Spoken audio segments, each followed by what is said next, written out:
So, good morning, students. Am I audible? Yes, Good sir. morning, sir. Yeah, good morning. Okay, thank you. Uh, this is the syllabus of your CBCS system, where you have uh, like we are started with unit number 2, network theorems. So you can see there are four theorems: Thevenin's theorem, then Norton's theorem, maximum power transfer theorem, and reciprocity theorem. So these four theorems to be applied to DC and AC circuits with independent and dependent sources. So it means we have to see these theorems and related example, that is numericals for DC AC circuits and independent and dependent sources. Okay. So time is very less, but definitely I'll try to cover all the four theorems before your examination. Therefore, this extra lecture is kept for today. So let us begin with this Thevenin's and Norton's discussion, which we have started in yesterday's class. Okay, now do you have any question related to this syllabus? You can see unit number 1, which we have already completed. Unit number 2, which is started yesterday with the introduction to Thevenin's and Norton's. Okay, so now I just start with this. As per your new syllabus, you have only 4 theorems for discussion. So I just remove this. You don't have superposition theorem for discussion. Then you have directly Thevenin's theorem, Norton's theorem. Then I think reciprocity is there. Reciprocity is there. But we will see this reciprocity definitely on 4th number. And we will see that maximum power transfer theorem on 3rd number.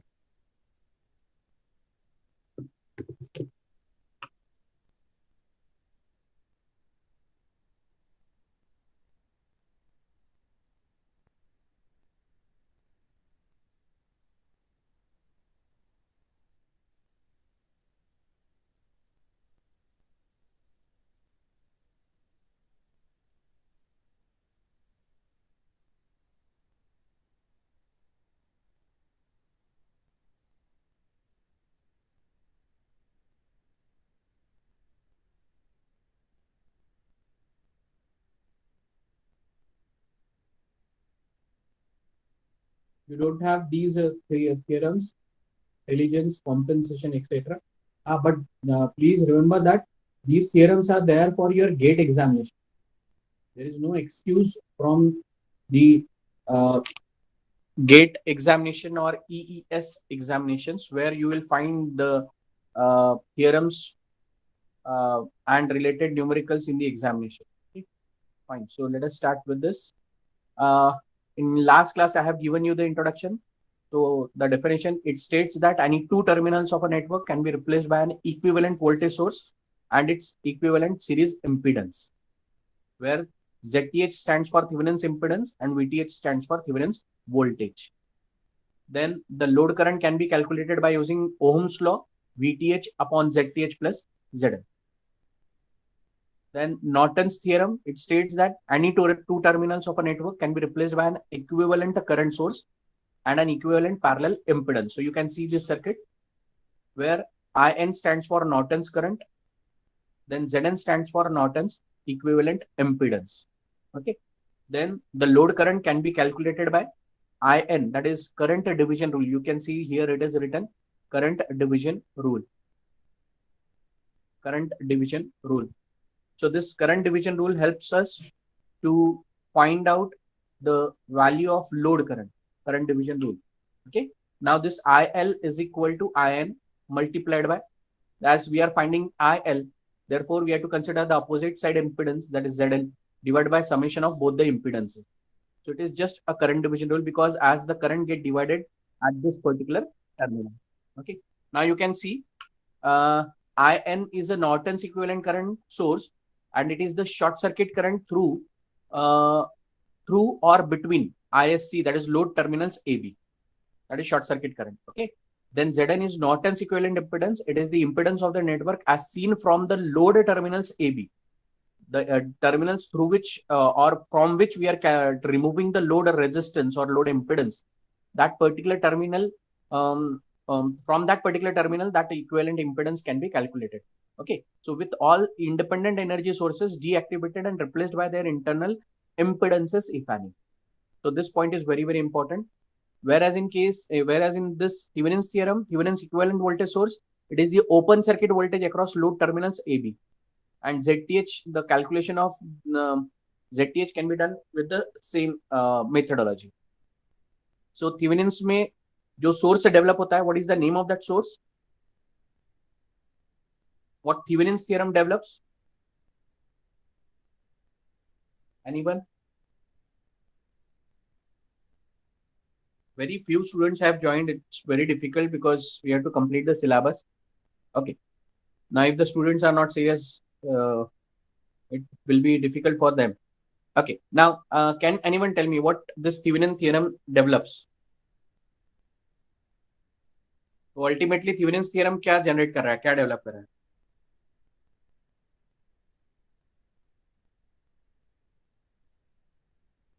Students, please don't waste my time as well as yours because we are consuming Sunday. And that is only to complete the syllabus. Make it fast.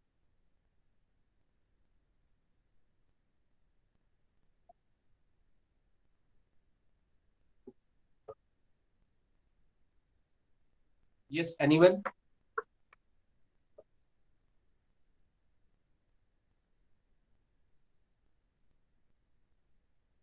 See, if the students are not responding, it will be difficult for me. यानी एक side one way we cannot do. एक side lecture नहीं हो सकता. There is some response from your side also.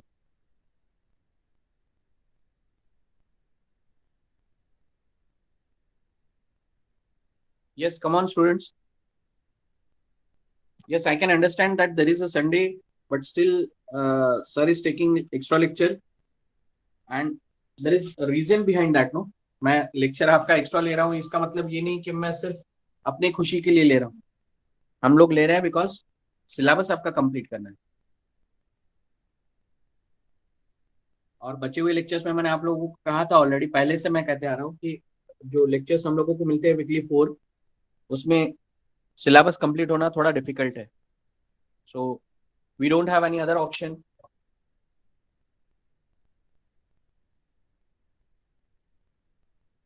Let us hear it from someone. At least someone can speak. Likesh, are you there, beta? Yes, sir. Okay. Can you tell me what Thevenin's theorem develops? What is the type of source? Impedance. नहीं, Thevenin's theorem कौन सा source से develop कर रहा है? Can you tell me the name of different sources which are available? कौन से sources होते हैं? Thevenin's voltage. Yes, it is developing. Thevenin's voltage सिर्फ डेवलप कर रहा है या Thevenin's impedance सिर्फ डेवलप कर रहा है? कौन सा सोर्स डेवलप कर रहा है या कौन से टाइप का सोर्स डेवलप कर रहा है? Voltage source. कैसे होगा? Voltage source. Voltage source. ठीक है. सो Thevenin's theorem develops the voltage source. अब Thevenin's theorem में वोल्टेज सोर्स डेवलप कर रहा है, इसका मतलब कौन कौन से दो पैरामीटर्स हमें फाइंड करने होंगे? कौन से दो पैरामीटर्स फाइंड करने होंगे? कम on guys. First, Load current. First parameter कौन सा फाइंड करना है बेटा?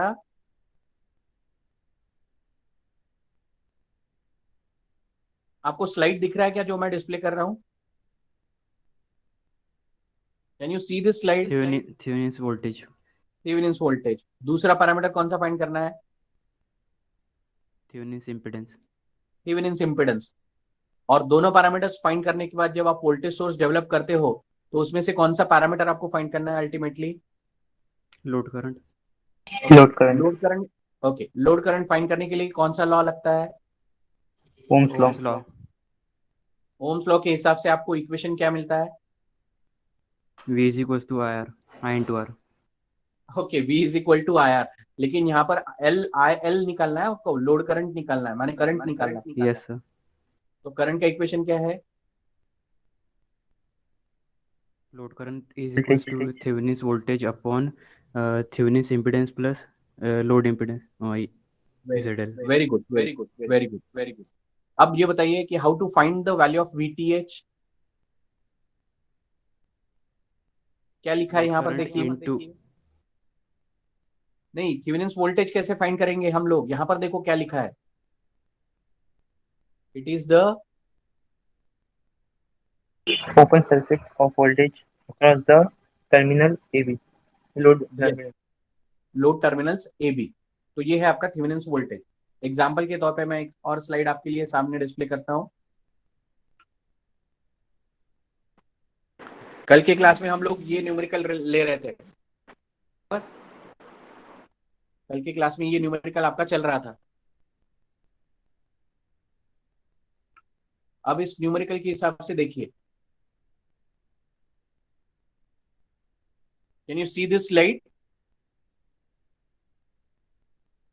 अब कौन से टर्मिनल के लिए आपको थेवेनिन सर्किट डेवलप करना है? ये ए और बी टर्मिनल के लिए। तो इसका मतलब आपको क्या करना होगा, जो वोल्टेज आप लोग यहां पर फाइंड करोगे, जिसको हम थेवेनिन्स वोल्टेज कह रहे हैं, that Thevenin's voltage can be calculated, Thevenin's voltage can be calculated for those two terminals. Terminals के बीच का वोल्टेज आप फाइंड करोगे, और ये वोल्टेज आपका क्या रहेगा? Open circuit voltage. इन दो टर्मिनल्स के वोल्टेज जो रहेगा, that is open circuit voltage, and that open circuit voltage is nothing but the Thevenin's voltage. ठीक है, होपफुली ये पॉइंट आप लोगों को क्लियर हुआ। Okay, Yes, sir. Now tell me how to calculate ZTH। How to calculate ZTH?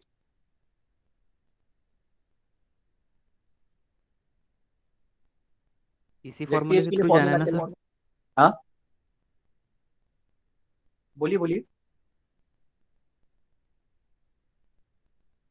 ये ZTH कैसे find करेंगे?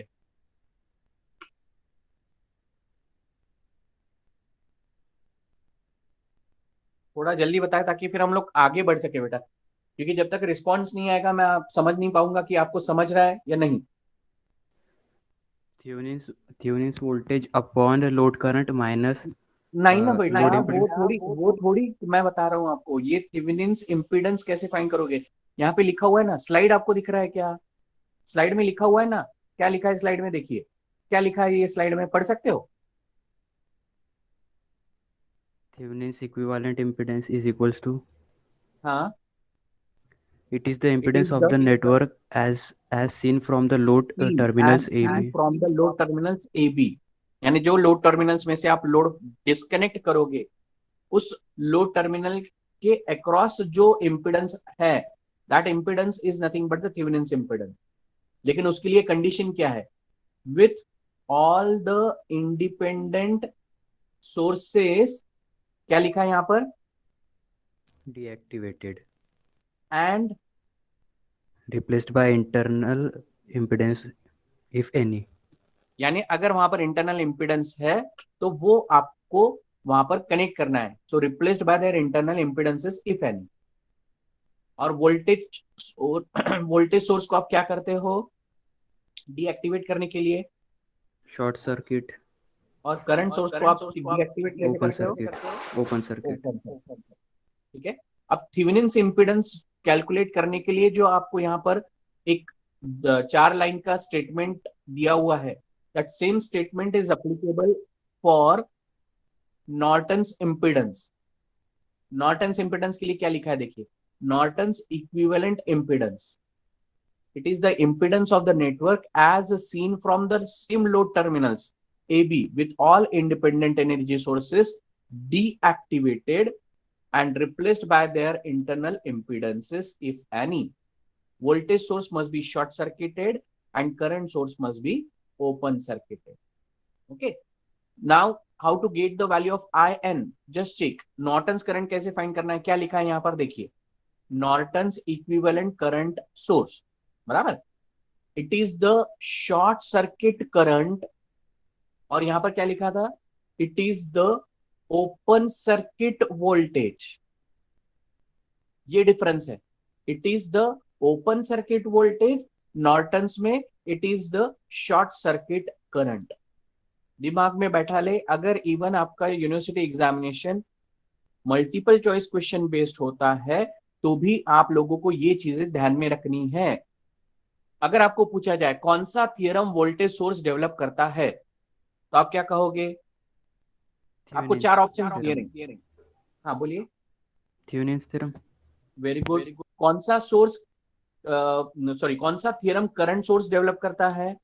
Norton's theorem. Norton's. Very good, very good. अब अगर आपको पूछा जाता है, यानी चार ऑप्शंस डेफिनेटली रहेंगे कि in case of Norton's theorem the current source which is developed in which the load current can be calculated with the help of.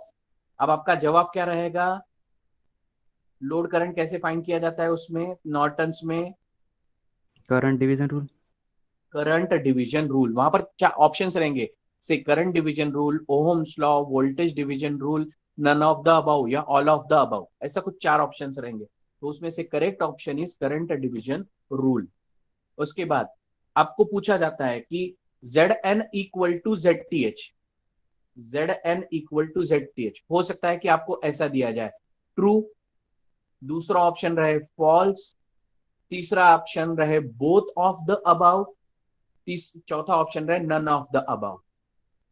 Zn equal to ZTH, it is true or false, or it is true and false both, yet this is not true or neither true nor false. तो आपका जवाब क्या रहेगा? True. Are you getting my point? Zn Norton's impedance और Thevenin's impedance find करने का तरीका एक ही है. Okay, now let us begin with the numerical. हम लोग जो न्यूमेरिकल सॉल्व कर रहे थे लास्ट क्लास में, वो हम लोग सॉल्व करते हैं ताकि आप लोगों को एक वो समझ में आ जाए. ठीक है. सो होपफुली आप लोगों को एक आइडिया मिल गया कि थेवेनिन्स थ्योरम का पर्पस वोल्टेज सोर्स डेवलप करना है और नॉर्टन्स थ्योरम का पर्पस करंट सोर्स को डेवलप करना है. नाउ अब जैसे ये न्यूमेरिकल आप लोगों को दिया था कल के क्लास में, जिसमें कहा था कि obtain Thevenin's as well as Norton's equivalent across the terminals A and B of the network shown in figure. अब ये जो ए बी टर्मिनल्स है उसके अक्रॉस आप लोगों को थेवेनिन्स नेटवर्क और नॉर्टन्स नेटवर्क डेवलप करना. अब इसका मतलब क्या है कि इसका नेटवर्क कैसे रहेगा? तो थेवेनिन्स नेटवर्क आपका कुछ इस तरीके से रहेगा. This is your Thevenin's network. Thevenin's network. अब थेवेनिन्स नेटवर्क है, इसका मतलब that is nothing but the voltage source. अगर वो नेटवर्क वोल्टेज सोर्स है तो वोल्टेज सोर्स का मतलब वहां पर रहेगा थेवेनिन्स वोल्टेज और थेवेनिन्स इंपिडेंस. ये इंडिकेट करता है कि आपको थेवेनिन्स वोल्टेज फाइंड करना है और थेवेनिन्स इंपिडेंस फाइंड करना है. तो step number 1 VTH, step number 2 ZTH. तो पहले हम लोग पहले स्टेप में फाइंड कर रहे हैं VTH. अब VTH कैसे फाइंड किया जाता है? जो मैंने आप लोगों को नेटवर्क दिया था वही नेटवर्क आप रीड्रॉ यहां पर कर रहे हो. अब यहाँ पे दो तरीके हैं. एक तो आप यहाँ पर डायरेक्टली यानी डायरेक्ट लॉजिक लगा के आप इसको फाइंड कर सकते हो, या फिर आप यहाँ पर मेश एनालिसिस लगा के भी फाइंड कर सकते हो. लेकिन यहाँ पर मेश लगाने की जरूरत नहीं है, क्योंकि लॉजिक मुझे ये कह रहा है कि अगर -J1 ohms में से जाने वाला करंट 0 एम्पियर है, इसका मतलब voltage drop across -J1 is 0. Voltage drop across -J1 is 0. Now, if this current is 0, this particular element, इस एलिमेंट को हमने कौन सा एलिमेंट कहा था? Can anyone tell me? Come on fast. Dummy. Dummy element. Yes, that is dummy element. और dummy element कब कहा जाता है? जब उसमें कोई भी एक्टिव सोर्स या एक्टिव करंट ना रहे. उसके लिए therefore what we can say कि the voltage between these AB terminals is same as the voltage across the voltage source. तो इसलिए हम लोगों ने क्या लिखा? VTH is equal to VAB is equal to VAC equal to 10 volts. तो यहां पर हमें डायरेक्ट थेवेनिन्स वोल्टेज मिल गया and write down that Thevenin's voltage over there. यानी जो आप थेवेनिन्स नेटवर्क ड्रॉ कर रहे हैं उस Thevenin's network equivalent Thevenin's network में इक्विवेलेंट थेवेनिन्स वोल्टेज लिख दे। इक्विवेलेंट यानी उसी तरीके का है ना। कई बार हम लोग मेडिकल शॉप में जाते हैं, उसको एक फलाना एक कोई गोली बताते हैं, गोली बताने के बाद या वो कहता है कि ये गोली मेरे पास नहीं है लेकिन इसकी एक इक्विवेलेंट मेरे पास गोली है। यानी इफेक्ट आपको उस गोली का सेम रहेगा, सिर्फ कंपनी अलग है और नाम अलग है। ऐसा कई बार होता है मेडिकल शॉप में। अब उसी तरीके से इक्विवेलेंट का मतलब ये हुआ कि हमारे पास ये जो दिया हुआ नेटवर्क है, ये जो एग्जाम्पल दिया है, ये फिगर जो दी है, इस फिगर का ये जो बन रहा है, ये बन रहा है आपका इक्विवेलेंट नेटवर्क। इक्विवेलेंट का मतलब हुआ कि भैया उसी तरीके का है, उसी इक्विवेलेंस का है, इसीलिए उसको कहा जाता है इक्विवेलेंट। तो ये थेवेनिन्स इक्विवेलेंट नेटवर्क माने वोल्टेज सोर्स हुआ, ये थेवेनिन्स इक्विवेलेंट वोल्टेज हुआ। ओके, तो पहले स्टेप में हम लोगों ने थेवेनिन्स वोल्टेज फाइंड कर लिया। मेरे ख्याल से ये कल के क्लास में हम लोग ऑलरेडी कर चुके थे, तो उसके बारे में हम लोगों ने रिवीजन कर लिया। Now let us see the next slide.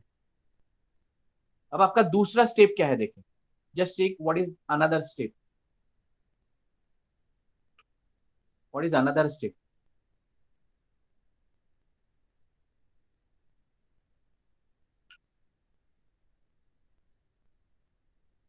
Yes, what is another step. दूसरा स्टेप क्या है आपका, टू फाइंड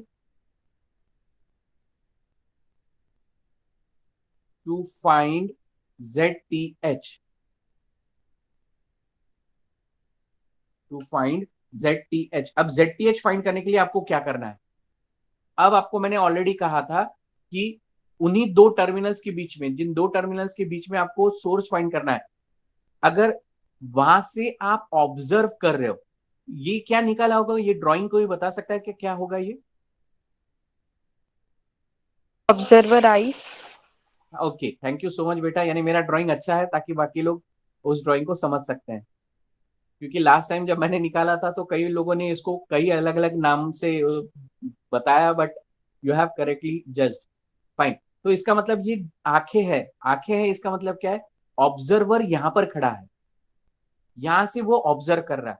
और ये आपको हमेशा ध्यान में रखना होगा कि जिन दो टर्मिनल्स को आप ओपन सर्किट करते हो, अब यहां पर तो हालांकि ए बी टर्मिनल ओपन है तो हमें ज्यादा दिक्कत नहीं, सो ए बी टर्मिनल जो ओपन है वहां से ऑब्जर्वर ऑब्जर्व करता है, और ऑब्जर्व क्या करता है, ताकि वो ZTH वहां पर फाइंड कर सके। लेकिन ZTH फाइंड करने के लिए हमें सिर्फ और सिर्फ वहां पर इंपिडेंसेस चाहिए। जैसे ये 2 ओहम्स आपका एक इंपिडेंस हुआ, J5 ओहम्स आपका इंपिडेंस हुआ, ये एक आपका इंपिडेंस हो गया, -J एक इंपिडेंस हो गया। हालांकि ये कैपेसिटिव रिएक्टेंस, ये इंडक्टिव रिएक्टेंस, ये रेजिस्टेंस और ये रेजिस्टेंस, इनको मैं जनरल टर्म्स में इंपिडेंस ही कह रहा हूं। तो ये कितने इंपिडेंस यहां पर कनेक्टेड है, 4 इंपिडेंस। तो ऑब्जर्वर जब यहां से देखता है तो उसको ये ऑब्जर्व करना है कि ये चारों इंपिडेंस कैसे कनेक्टेड है। लेकिन दूसरी चीज आपको एक यहां पर ध्यान में रखनी है कि अगर यहां पर वोल्टेज सोर्स है तो उसको आप क्या करोगे, शॉर्ट सर्किट। अगर गलती से कहीं भी किसी एलिमेंट में करंट सोर्स होता तो आप उसको क्या करते, ओपन सर्किट। अगर करंट सोर्स यहां पर होता तो उसको आप ओपन सर्किट करते। लेकिन यहां पर कितने सोर्स अवेलेबल है, 2। एक है 5 वोल्ट वोल्टेज सोर्स, एक है 5 वोल्ट वोल्टेज सोर्स, और दूसरा है 10 वोल्ट वोल्टेज सोर्स। तो दोनों वोल्टेज सोर्स को आपको क्या करना है, दोनों वोल्टेज सोर्स को आपको शॉर्ट सर्किट करना है। तो आप देखें यहां पर कि पहला शॉर्ट सर्किट यहां पर दे दिया, वोल्टेज सोर्स को आपने डायरेक्टली शॉर्ट कर दिया। उसके बाद यहां पर दूसरा एक वोल्टेज सोर्स था, उसको भी आपने शॉर्ट सर्किट कर दिया। अब जैसे आप इसको पूरा शॉर्ट कर देते हो, और अगर ऑब्जर्वर इस राइट हैंड साइड से ऑब्जर्व कर रहा है, तो आप मुझे बताइए, जैसे मैंने आपको एक एग्जांपल दिया था कि अगर आप लोगों को जो वर्धा रोड वाला स्क्वायर या टी पॉइंट है, वहां से कॉलेज के तरफ चलते आना है, तो आपके लिए 2 रोड्स है। एक तो आप ये डायरेक्ट रोड फॉलो कर सकते हो जो आपका कॉलेज के तरफ पहुंचता है, और दूसरा एक शॉर्टकट है जंगल वाला रोड, ये वाला। तो इस तरीके से आपके पास दो रोड्स है। अब फिलहाल ये रोड आपका सही नहीं है, राइट, ये सही नहीं है। तो आप लोग कौन से रोड से आते हो? इस रोड से आप लोग आते हो। अब सपोज आपका ये रोड हम लोग ब्लॉक कर दे किसी कारण से, कि यहां पर हम लोग बैरिकेड्स लगा देते हैं कि ये रोड आपका बंद है, तो उस केस में आप कौन से रोड को फॉलो करोगे? ये जो जंगल वाला रोड है, इस जंगल वाले रोड को आप लोग फॉलो करो। होपफुली ये पॉइंट आप लोगों को ध्यान में आ चुका है। दूसरा एग्जांपल मैंने आप लोगों को अगर याद होगा तो छत्रपति स्क्वायर वाला दिया था, ठीक है। अब वो छत्रपति स्क्वायर वाला एग्जांपल नहीं लेता, जो मुझे बताना है मेरे ख्याल से इस पर्टिकुलर पॉइंट से क्लियर हो रहा है। तो अब मुझे बताइए, जब यहां पर आप शॉर्ट सर्किट कर देते हो और ऑब्जर्वर अगर यहां पर खड़ा है, तो ऑब्जर्वर ये कहता है कि सपोज, ध्यान से देखिए, सपोज ध्यान से देखिए, यहां से एक करंट आपका पास हो रहा है। सपोज यहां से एक करंट आपका पास हो रहा है और ये करंट आपका इस टर्मिनल तक पहुंच गया। अब जैसे इस टर्मिनल पर पहुंचता है ये करंट कहां पर जाएगा? कोई बता सकता है? अगर यहां से कोई एक करंट आ रहा है, -j ओम से आपका एक करंट आ रहा है, तो ये -j करंट यहां इस पॉइंट पर पहुंचने के बाद ये कहां पर जाएगा? कौन सा पाथ फॉलो करेगा? एनीवन? शॉर्ट अगर सर्किट आपको वाला। लग ये शॉर्ट सर्किट वाला। क्यों शॉर्ट सर्किट वाला? अच्छा, अगर मैं आपको पूछूं कि ये शॉर्ट सर्किट पाथ का इंपीडेंस या रेजिस्टेंस कितना है, तो आप क्या कहोगे?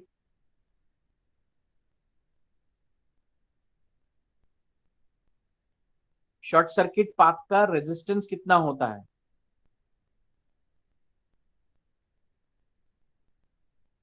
0 0 ओम्स। ये कौन सा साइन है, कोई बता सकता है? इक्वल टू के ऊपर मैंने एक साइनोसॉइडल वेव बनाई है, ये कौन सा साइन है? अप्रोक्सीमेट। अप्रोक्सीमेटली। अप्रोक्सीमेटली 0। और इसको पहले मैंने क्या लिखा?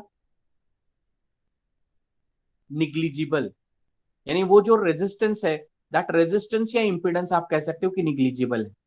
तो उस वजह से क्या होता है कि रेजिस्टेंस अगर आपका निग्लिजिबल है, तो मुझे बताइए करंट और रेजिस्टेंस का रिलेशन क्या है? इनवर्सली प्रोपोर्शनल है, तो मतलब करंट ज्यादा पास होगा। Very good. इसका मतलब अगर वहां पर उस पर्टिकुलर पाथ का रेजिस्टेंस निग्लिजिबल है, तो करंट ज्यादा पास होगा। इसका मतलब क्या है कि ये जो आने वाला करंट है, जहां से ऑब्जर्वर ऑब्जर्व कर रहा है, ध्यान में रखे, जहां से ऑब्जर्वर ऑब्जर्व कर रहा है, वो जो करंट है, ये करंट आपका पूरा का पूरा डाइवर्ट होगा इस पाथ के तरफ। अब अगर इस पाथ के तरफ डाइवर्ट हो रहा है, तो उस केस में 2 ओहम्स, जे 5 ओहम्स और 1 ओहम, ये इंपीडेंसेस आपके कैसे बन गए? उसको हम लोग क्या कहते हैं? Come on. Dummy. Dummy element. क्यों डमी एलिमेंट कह रहे हैं, कोई बता सकता है?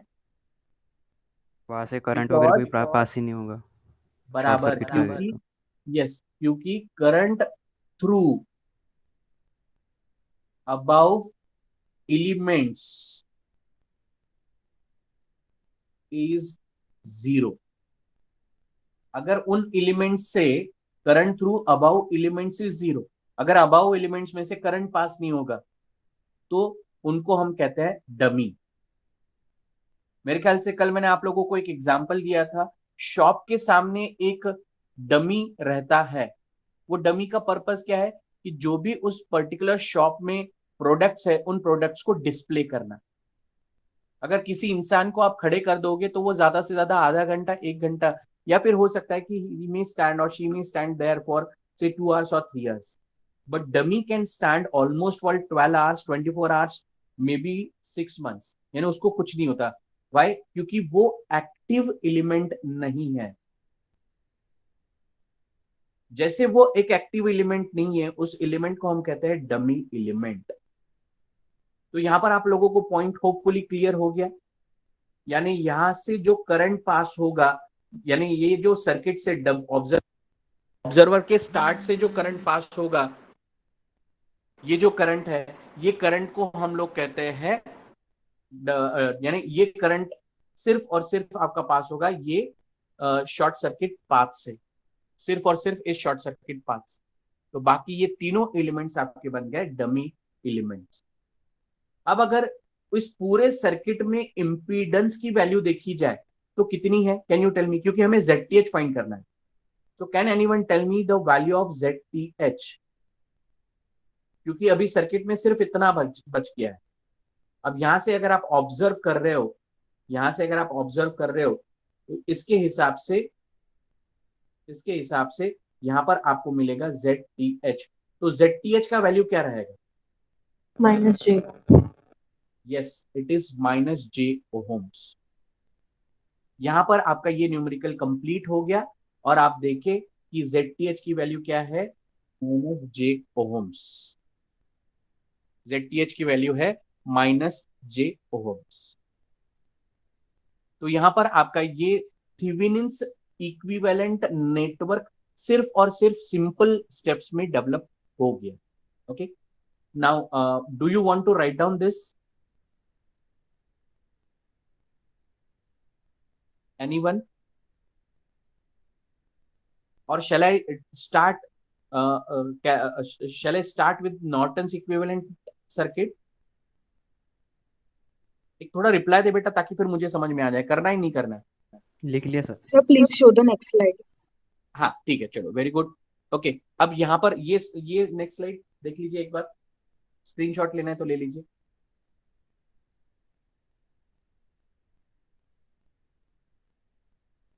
Done sir. ओके, डन, चलो, थैंक यू बेटा। ठीक है, यहाँ पर मेरे ख्याल से मैंने दूसरा न्यूमेरिकल लिया था। ठीक है ठीक है, जस्ट अ सेकेंड, मैं इसी नेटवर्क का नॉर्टन्स हम लोग कंप्लीट कर लेते हैं ताकि वो आपका न्यूमेरिकल आपको ध्यान में आए। Just a second.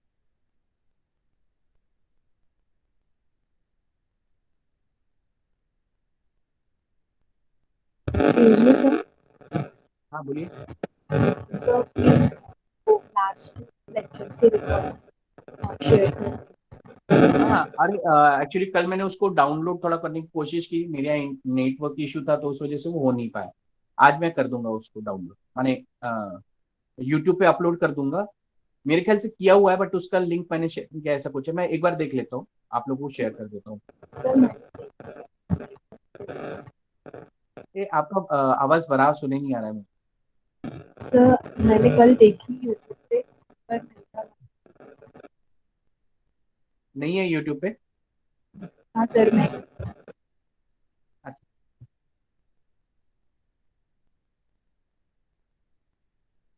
हाँ, ये है आपका वही नेटवर्क जो हमें नॉर्टन्स के लिए ड्रॉ करना है। हाँ, तो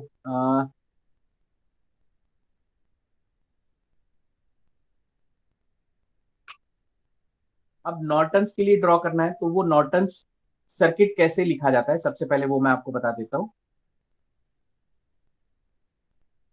हाँ, अब आप देखिए यहां पर इस पॉइंट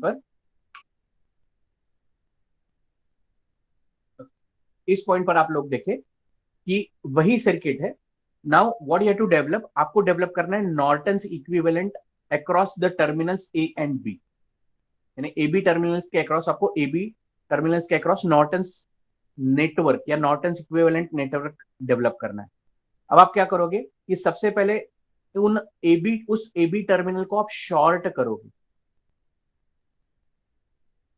उस ए बी टर्मिनल को आप शॉर्ट करोगे।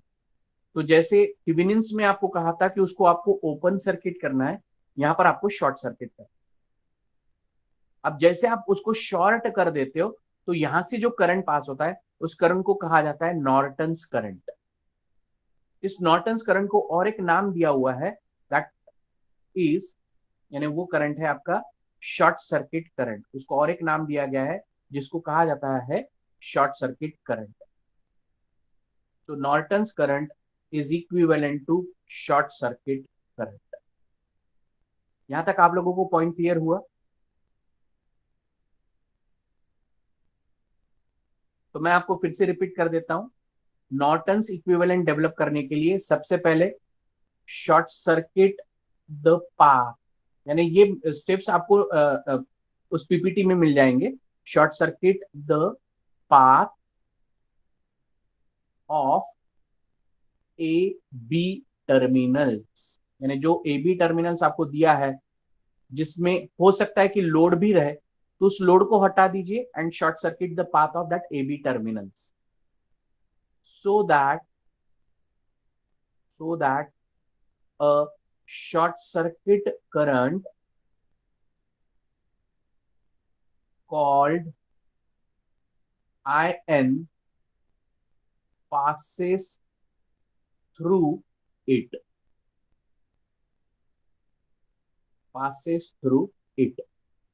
अब ये जो शॉर्ट सर्किट करंट या नॉर्टन्स करंट हम लोग कह रहे हैं, this we have to find out, or this we have to calculate.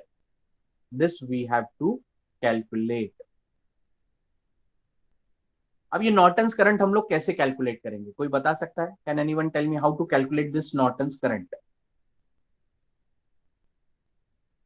क्या आप देख रहे हो क्या कि ये सर्किट आप लोगों का कुछ मेश टाइप या नोडल टाइप हो चुका है? तो अगर यहां पर इस सर्किट में मुझे नॉर्टन्स करंट फाइंड करना है, तो नॉर्टन्स करंट फाइंड करने के लिए मैं एक सिंपल मेश एनालिसिस या फिर नोडल एनालिसिस लगा सकता हूं। चलो देखते हैं। अब अगर सपोज इस पर्टिकुलर सर्किट में आप लोग मेश एनालिसिस लगा रहे हैं, पहला न्यूमेरिकल समझने में थोड़ा हो सकता है कि डिफिकल्ट हो आप लोगों को, बट धीरे धीरे आप लोगों को वो न्यूमेरिकल समझ में आ जाएगा। तो यहां पर आपका ओपन सर्किट था, उसको हमने शॉर्ट कर दिया। ठीक है, शॉर्ट करने के बाद ये करंट हम लोगों को फाइंड करना है। तो करंट फाइंड करने के लिए we have to use any one method, may be say KCL या फिर KVL, माने मेश एनालिसिस या फिर नोडल एनालिसिस। तो यहां पर हम लोग यूज कर रहे हैं मेश एनालिसिस। ओके, अब मेश एनालिसिस में आप लोग जनरली क्या कहते हो? मेश एनालिसिस में आपका स्टेटमेंट होता है कि how many loops are present in the network. सबसे पहले can anyone tell me how many number of loops are present, अगर हम लोग यहां पर मेश लगा रहे हैं? हाँ, वही तो बता रहा था। There are 3 loops, loop number 1, loop number 2 and loop number 3। Okay, loop number 1 5 volt का पॉजिटिव साइन ऊपर है और दिस इज AC, क्योंकि यहां पर इंडक्टर और कैपेसिटर प्रेजेंट है। तो पॉजिटिव ऊपर होने की वजह से करंट लूप 1 का आपका कुछ इस तरीके से रोटेट होगा, माने क्लॉकवाइज डायरेक्शन में रहेगा, और उस करंट का नाम रहेगा से I1। दूसरे लूप से और एक करंट पास होगा, और जनरल लॉ रूल्स के हिसाब से हम लोगों ने ऑलरेडी कहा है कि सारे लूप के करंट्स आपके हम लोग क्लॉकवाइज ही कंसीडर करेंगे। तो यहां पर आपके 3 करंट्स हो गए, I1, I2, I3। लेकिन अगर देखा जाए तो इस पर्टिकुलर लूप 3 का करंट माने I3, तो दिस I3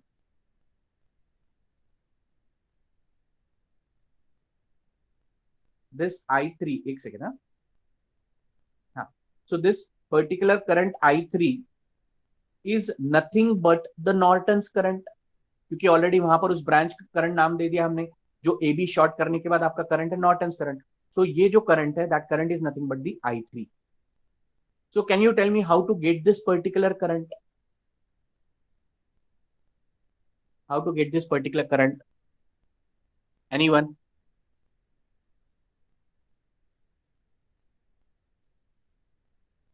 अभी तो मैंने बताया कौन सा लॉ लगाना चाहिए, यहां पर कौन सा एनालिसिस लगाना चाहिए? Mesh analysis. ओके, तो सी तरीका is very simple, mesh analysis. लेकिन मेश एनालिसिस लगाने से पहले आपको ये ध्यान में रखना है कि इस पर्टिकुलर सर्किट में ऑलरेडी वोल्टेज सोर्स यहां पर प्रेजेंट है 10 वोल्ट वाला, उसके साथ साथ इंपीडेंस यहां पर आपका दिया हुआ है -j। तो current is equal to voltage upon impedance. तो वोल्टेज है आपका 10 वोल्ट और इम्पीडेंस है आपका -j। तो I3 का वैल्यू क्या रहेगा, कोई बता सकता है? -j, 10/-j क्या देगा आपको?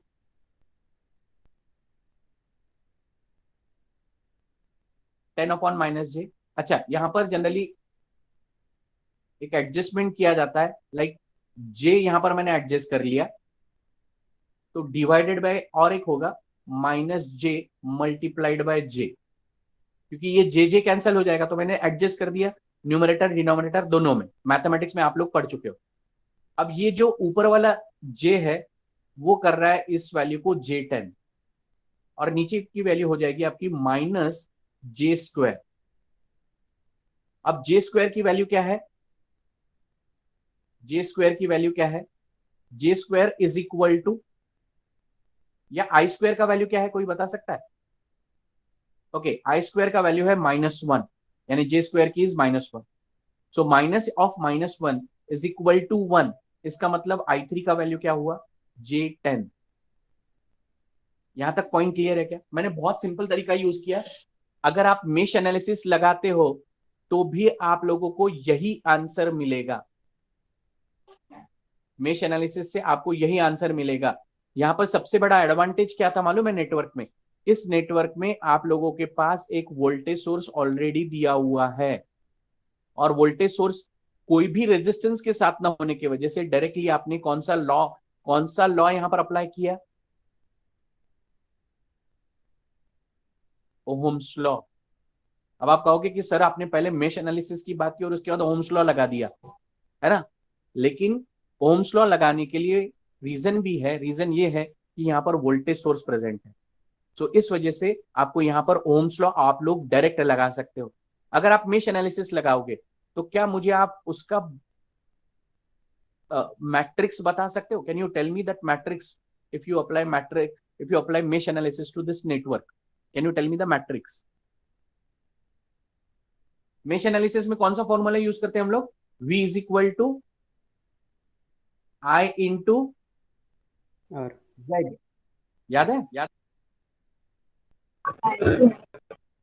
ओके। अब सपोज मैंने ये मेश एनालिसिस, अब यहां पर 3 लूप्स होने की वजह से जो मैट्रिक्स आपका रहेगा ये 3x3 मैट्रिक्स रहेगा। 3x3 मैट्रिक्स रहेगा। ओके, तो अब मुझे बताइए यहां की वैल्यूज। सबसे पहले ये वाला मैट्रिक्स आप मुझे बताएं, this one. I okay, very good, यानी आप प्रैक्टिस कर रहे हो घर पे, काफी अच्छी बात है। I2, I1, I3, I2, I1, I2, I3, very good. अब अगर ये I1, I2, I3 है तो यहां पर वोल्टेज क्या रहेगा? अब पहले लूप में देखते हैं। पहले लूप में आपका निगेटिव टू पॉजिटिव जा रहा है, पहले लूप में निगेटिव टू पॉजिटिव जा रहा है, तो यहां पर वोल्टेज क्या रहेगा? +5 ओके, +5। दूसरे लूप में कोई वोल्टेज सोर्स प्रेजेंट है क्या? लूप नंबर 2 में कोई वोल्टेज सोर्स प्रेजेंट है क्या? -10 -10, वेरी गुड, एकदम परफेक्ट। तीसरे लूप में वोल्टेज सोर्स प्रेजेंट है क्या? +10 वेरी Plus गुड, 10. +10, क्योंकि वहां पर लूप 3 में करंट आपका निगेटिव टू पॉजिटिव है और लूप 2 में करंट आपका पॉजिटिव टू निगेटिव है, इस वजह से है। और इनफैक्ट वो 10 वोल्टेज सोर्स जो है वो दोनों लूप में है, लेकिन एक जगह पर पॉजिटिव टू नेगेटिव करंट है, दूसरी जगह पर negative to positive. Okay, now tell me these impedance elements. पहले first row first column. 3 very good, 2 + 3, क्योंकि ये this particular value belongs to loop 1। Loop 1 से आपको 3 ओम्स मिला। अब लूप 1 है लेकिन रिलेटेड टू लूप 2, माने लूप 2 का कोई इफेक्ट है क्या लूप 1 पर? कोई ऐसा -1, very good.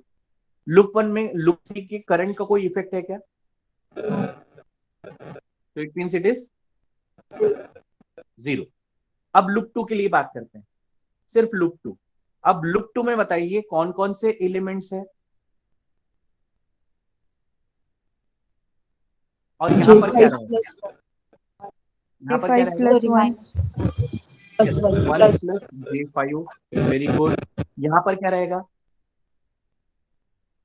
minus 1 -1, very good. यहाँ पर कोई एलिमेंट है क्या? यहाँ पर तो वोल्टेज सोर्स है, इम्पीडेंस नहीं है, इसका मतलब यहाँ पर क्या आएगा?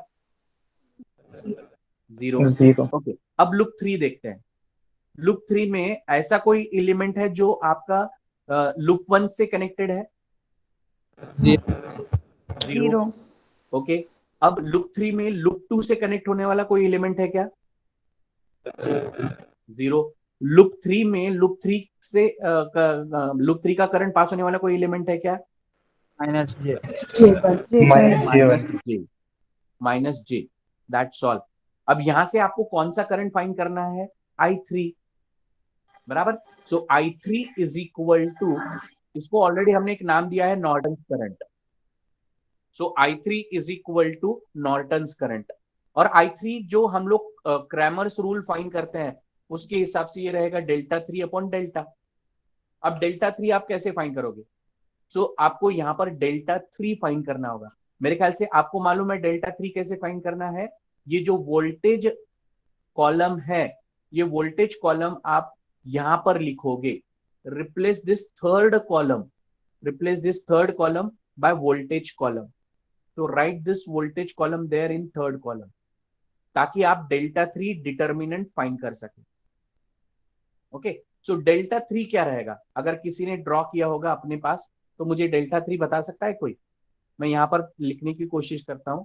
यहां पर ये रहेगा मेरा 3 -1 0 -1 1 प्लस J5 0, और थर्ड कॉलम रहेगा मेरा 5 -10 प्लस 10। तो उसके हिसाब से मेरा डेल्टा 3 निकलेगा। तो डेल्टा 3 के लिए 3 मल्टीप्लाइड बाय ये, तो 3 मल्टीप्लाइड बाय आएगा ब्रैकेट में 1 प्लस J5 इंटू 10, मानी मुझे मिलेगा 10 प्लस J5 इंटू 10 माने 50, सो it is J50। Okay, minus minus भले हो जाए बट ये 0 हो जाएगा। उसके बाद मेरा दूसरा टर्म रहेगा -1, सो माइनस ऑफ -1 बिकम्स +1। अब मैं यहां पर फिर से आपको सिर्फ बता रहा हूं कि कैसे कैलकुलेट करना चाहिए। सो -1 इंटू 10 -10, 0 इंटू -10 तो वो तो 0 हो जाएगा। उसके बाद +5, सो +5 इंटू 0। अब ये डेल्टा 3 कैलकुलेट करते हैं। सो 3 इंटू 10 30 प्लस 5 50 इंटू 3 150, तो J150 -10, so what is that value? 30 minus 10 is 20, so it is 20 plus J150। लेकिन ये वैल्यू है आपकी डेल्टा 3 की। अब उसी तरीके से आप डेल्टा फाइंड करोगे। डेल्टा में क्या रहेगा?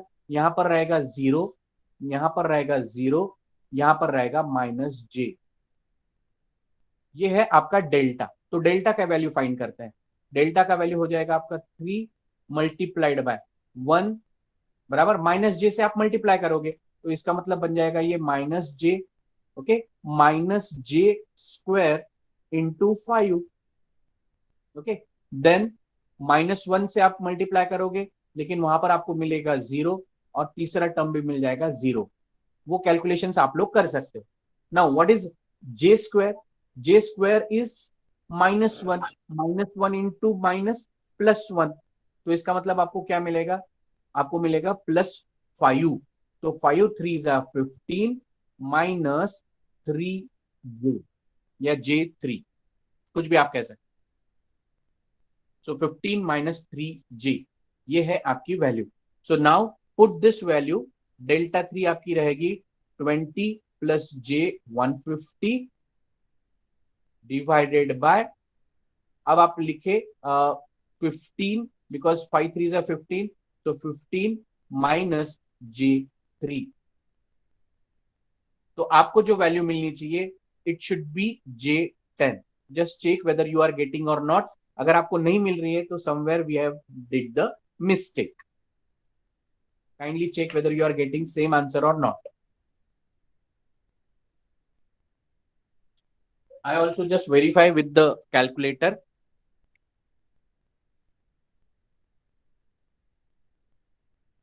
सर 9.8 मिल रही है। हाँ जी, 9.8। माइनस जे 9.8 आ रहा है, सॉरी प्लस जे 9.8 आ रहा है। Yes sir.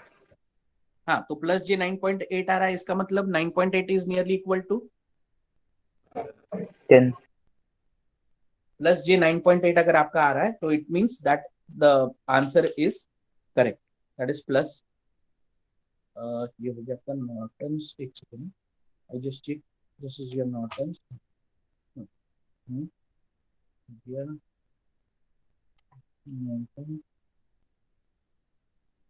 हाँ, यहाँ पर आपका आ रहा था 310 प्लस J50 -10, ये तो जीरो हो जाएगा। नीचे डिनोमिनेटर में आ रहा है आपका, मैं करेक्ट है, तो इसका मतलब my answer is correct.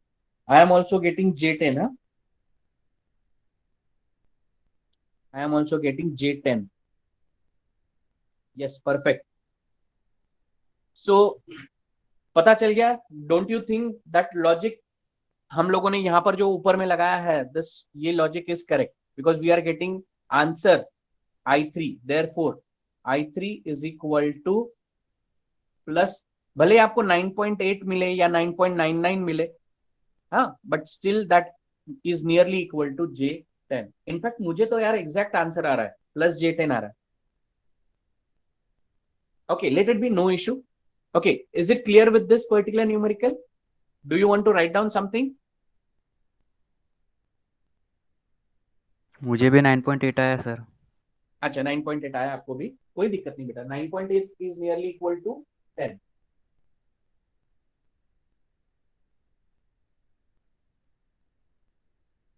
Calculator replace करने की जरूरत नहीं पड़ेगी आपको शॉप में, कैलकुलेटर आपका सही है, but still I just do the calculation ना।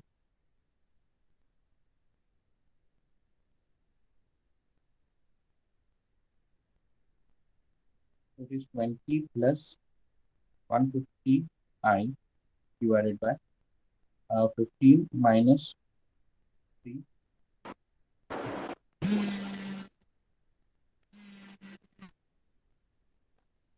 Okay, then option 1.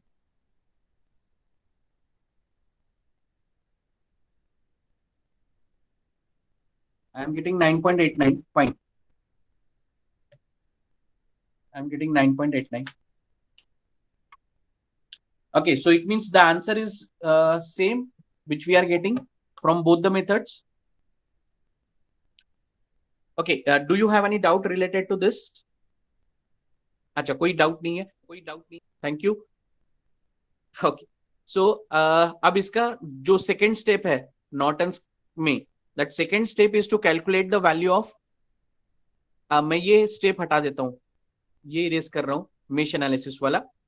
किसी को लिखना है क्या mesh analysis step?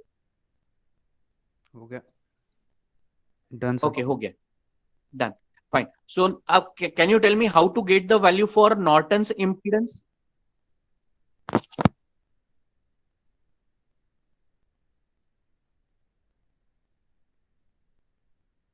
Can anyone tell me how to get the Norton's impedance?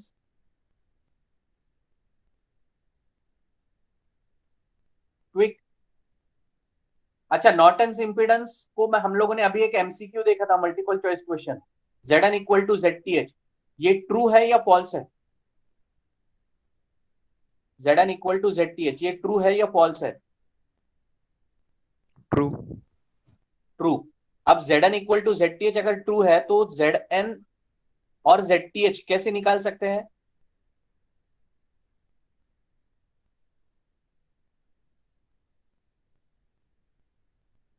Zn और ZTH कैसे निकाल सकते हैं? क्विक। अच्छा, Zn निकालने के लिए क्या करना है? Same manner, short circuit. किसको शॉर्ट करना है? यहाँ पे करंट सोर्स है तो ओपन सर्किट करना पड़ेगा। हाँ यहाँ पे करंट सोर्स है तो ओपन सर्किट करना पड़ेगा क्या सर? हाँ, करंट सोर्स अगर है तो ओपन सर्किट, और वोल्टेज सोर्स है तो शॉर्ट। Very good. सो ये है आपकी second step, to find Zn। अब जो मैंने ऊपर में इसके पहले वाले स्लाइड में हम लोगों ने देखा था वही चीज करनी है। वोल्टेज सोर्स को आप शॉर्ट करोगे, यहां पर बचेगा सिर्फ रेजिस्टेंस, ये इंडक्टर, वोल्टेज सोर्स को आप फिर से शॉर्ट करोगे और यहां पर कैपेसिटर। अब ऑब्जर्वर कौन से साइड में रहेगा? जिस साइड में आपको सर्किट ड्रॉ करना है, इक्विवेलेंट सर्किट। तो ये है आपका G5, ये है 1, ये है 2। वोल्टेज सोर्स को हमने शॉर्ट कर दिया, दोनों वोल्टेज सोर्स। ध्यान से देखें। Can you tell me the value of Zn? अगर यहां से आप ऑब्जर्व कर रहे हो तो ऑब्जर्वर क्या ऑब्जर्व करेगा? ऑब्जर्वर ये ऑब्जर्व करेगा कि यहां से अगर करंट पास होता है तो ये पूरा का पूरा करंट आपका इस शॉर्ट सर्किट पाथ को फॉलो करेगा। तो can you tell me the value of Zn? Quick, जल्दी जल्दी। Zn का वैल्यू क्या? Value -j। Very good. अब यहां पर 2 स्टेप्स हो गए और लास्ट स्टेप में आपको नॉर्टन्स इक्विवेलेंट ड्रॉ करना है। तो नॉर्टन्स इक्विवेलेंट नेटवर्क आपका होगा कुछ इस तरीके से। ये हो गया आपका करंट सोर्स, इम्पीडेंस हो गया आपका इम्पीडेंस, और ये हो गया आपके ए बी टर्मिनल्स। तो ये है आपका, जस्ट ए सेकेंड गाइस। तो नॉर्टन्स इक्विवेलेंट में ये हो गया आपका आयन, और आयन का वैल्यू कितना है? J10, और इसका यूनिट क्या होता है? एम्पियर। उसके बाद ये इम्पीडेंस है, तो this impedance is Zn which is equal to -j, and this is In. Is it clear to all?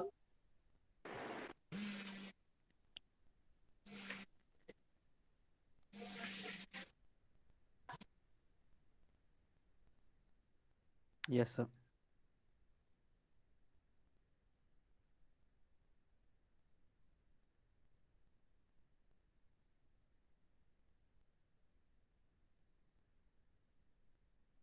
Sir?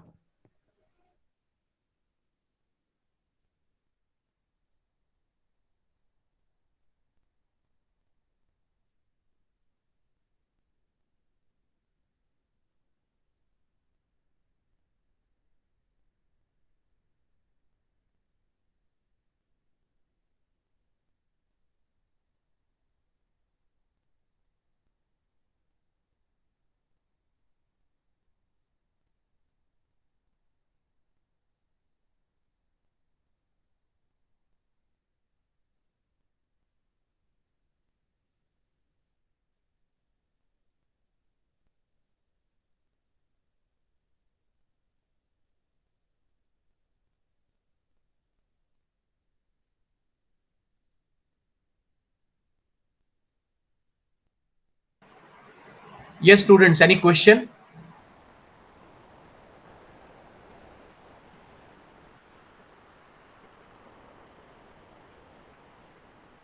Sir open में रेजिस्टेंस इनफाइनाइट रहता है क्या? Pardon? ओपन सर्किट में रेजिस्टेंस सर। आपका आवाज स्लो आ रहा है। एक सेकेंड है बेटा।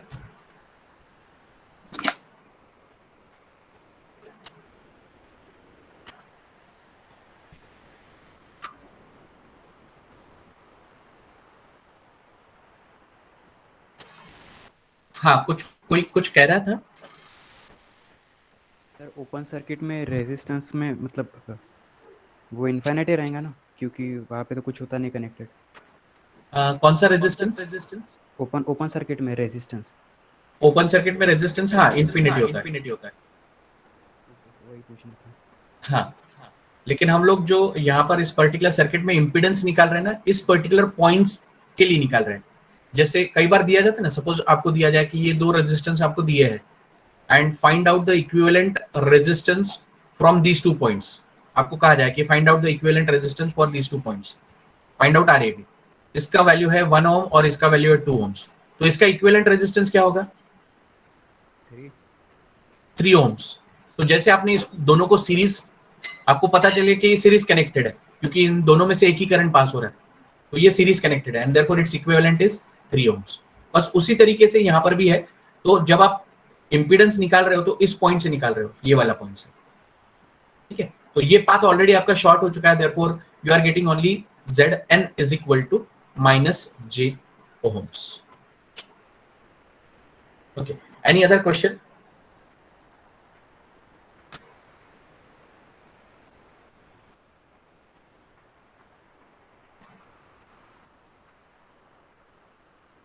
होपफुली आप सब लोगों ने ये न्यूमेरिकल लिख लिया, इसको डिलीट कर दूं मैं? Yes sir.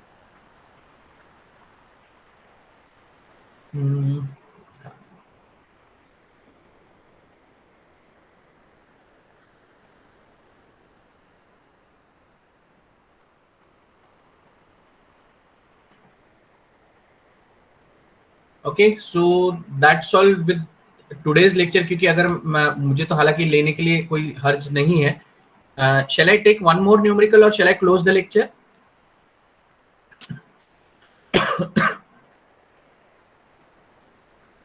कोई थोड़ा एक रिप्लाई करे ताकि फिर समझ में आ सके, यानी जस्ट, हाँ लिकेश बोलिए। लिकेश, टेरेसा, प्रवीण, सुधांशु, चेतना, One more numerical.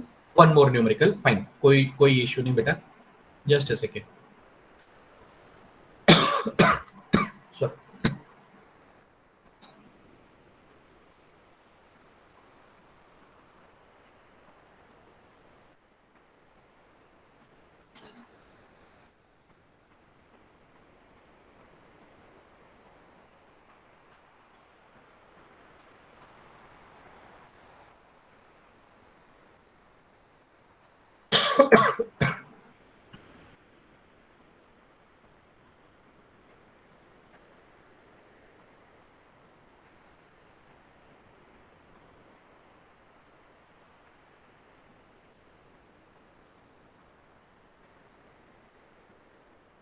एक थोड़ा सिंपल न्यूमेरिकल मैं देख रहा हूँ ताकि फिर आप लोगों को एक्सप्लेन करने के लिए आसान रहे, क्योंकि आज का सिर्फ दूसरा दिन है।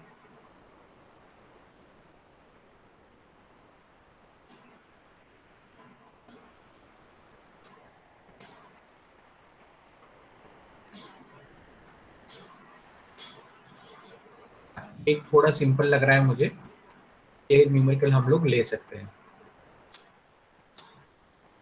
हाँ, ये न्यूमेरिकल आपका सिंपल है। I just take this particular numerical. Yes.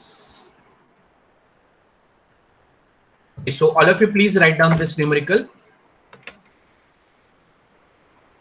Numerical already लिखा हुआ है, तो उससे मैंने अगर आपको एक्सप्लेन किया तो चलेगा क्या, कि पूरा प्रोसेस लेना जरूरी है?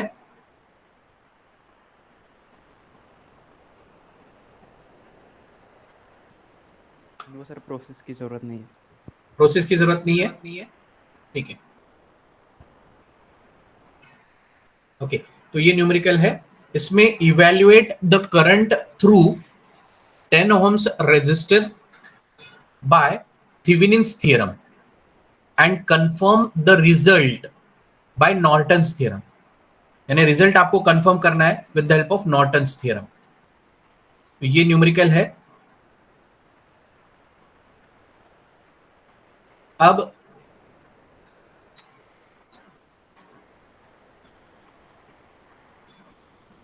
ओके, अब यहां पर जो रेजिस्टेंस दिया है, ये जो रेजिस्टेंस है 10 ohms,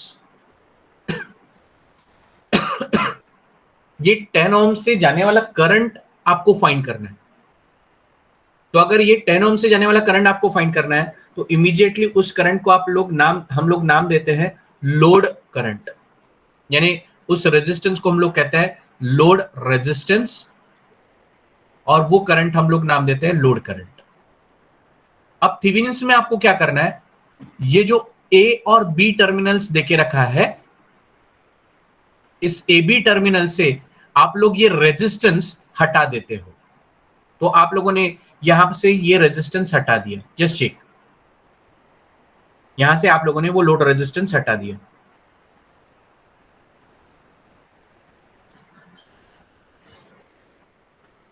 अब जैसे लोड रेजिस्टेंस आप लोग यहां से हटा देते हो, आपको मिल जाएगा एक ओपन सर्किट टर्मिनल। और अगर ये ओपन सर्किट टर्मिनल है, इसका मतलब यहां पर जो वोल्टेज रहेगा that is open circuit voltage. ठीक है, अब ये ओपन सर्किट वोल्टेज जो आप फाइंड कर रहे हो, it is across A B terminal. So इसको और एक नाम हमने दे दिया VAB। इसको और एक नाम दे दिया क्योंकि इक्विवेलेंट सर्किट इन दो टर्मिनल्स का बीच का बनेगा, तो उसको हमने और एक नाम दे दिया Thevenin's voltage. So this open circuit voltage, AB voltage and Thevenin's voltage, ये तीनों वोल्टेज आपके सेम है। अब हमने क्या किया, ध्यान से देखें, हमारे पास जो 20 वोल्ट और 5 ओम रेजिस्टेंस है, इसको हमने कहा लूप नंबर 1। हालांकि ये आपको ओपन सर्किट टर्मिनल है, लेकिन यहां पर वोल्टेज जो है that voltage is VAB which is unknown. यानी आपका सर्किट कैसे बन रहा है, कुछ इस तरीके से। यहां पर आपके पास एक वोल्टेज है जिसकी वैल्यू है 20 वोल्ट, रेजिस्टेंस 5 ओम्स, यहां पर एक रेजिस्टेंस बन रहा है 2 ओम्स। ठीक है, उसके बाद 8 ओम्स का एक रेजिस्टेंस और उसके साथ एक वोल्टेज सोर्स, और यहां पर अननोन वोल्टेज सोर्स बन रहा है जिसमें करंट का डायरेक्शन ऑलरेडी दिया है। इसका मतलब ये पॉजिटिव रहेगा ऊपर वाला और नीचे वाला रहेगा निगेटिव। तो ये 12 वोल्ट, ये 8 ओम्स और ये रहेगा आपका थेवेनिन्स वोल्टेज VTH। लेकिन this VTH is unknown, VTH is unknown.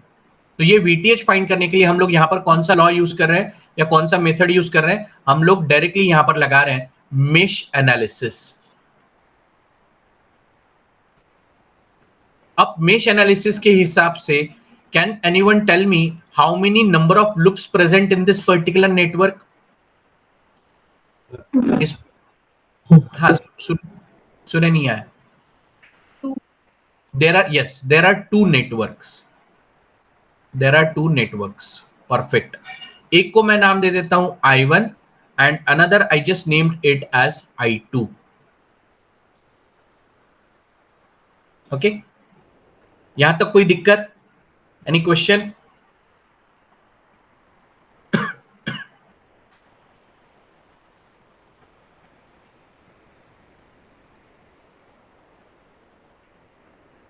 Any question, any query?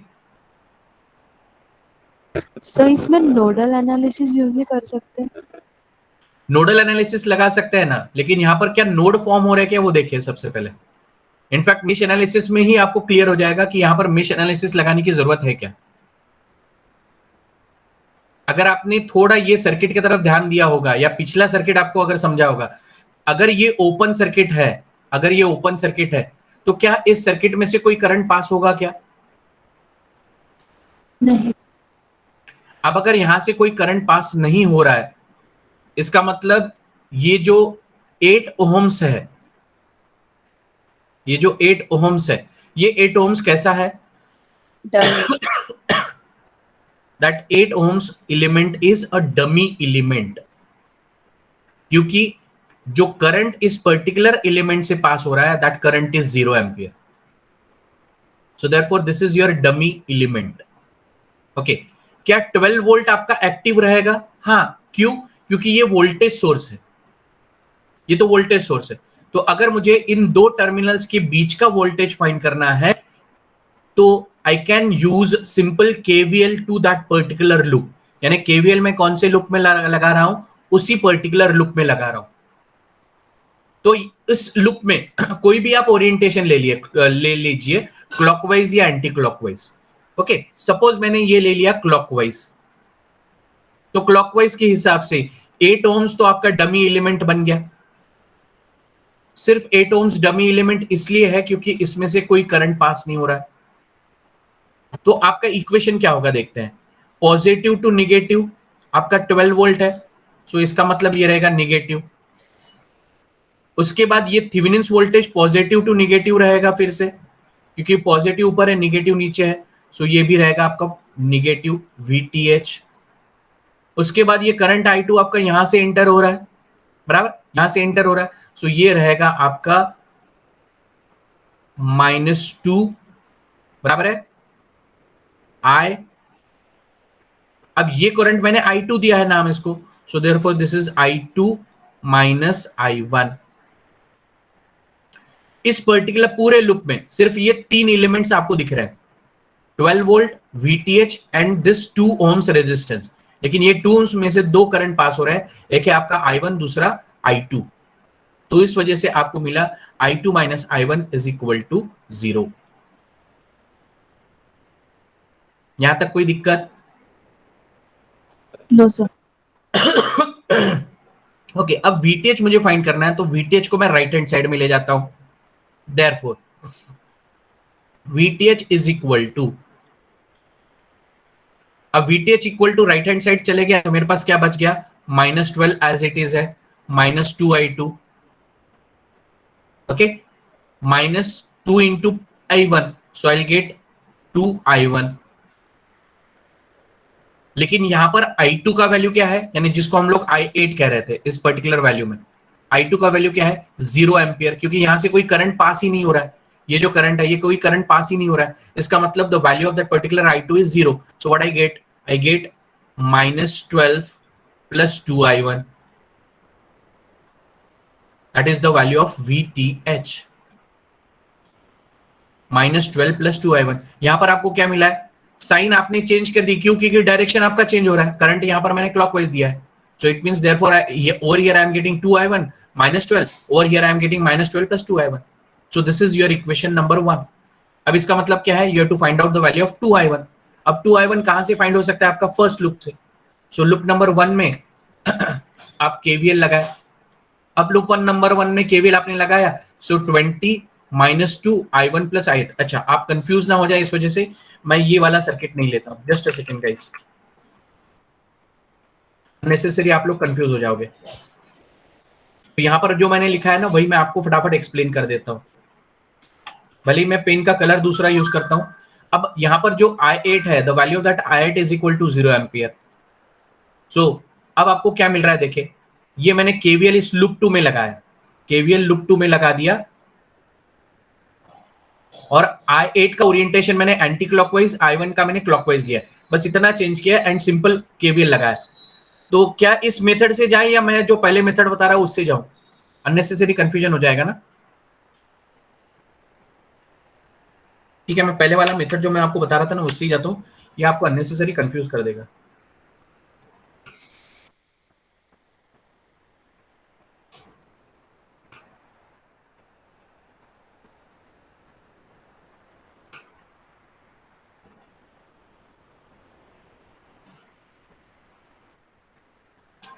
Okay, कोई दिक्कत नहीं, इसको मैं रखता हूं, I just keep this and यहां पर एक स्लाइड ऐड कर देता हूं, एक ब्लैंक स्लाइड यहां पर मैंने ऐड कर दिया। चल ठीक है, फटाफट क्विक क्विक, ओके। तो पहले मुझे फाइंड करना है, our first step is to find VTH, Thevenin's voltage, ठीक है। उसके लिए हम लोग सर्किट ड्रॉ करते हैं। यहां पर आपका 8 ohms हो गया, वोल्टेज सोर्स हो गया, पॉजिटिव राइट साइड में है, और इस लोड को आपने हटा दिया 10 ohms वाले, तो उस वजह से ये आपका ओपन सर्किट हो गया।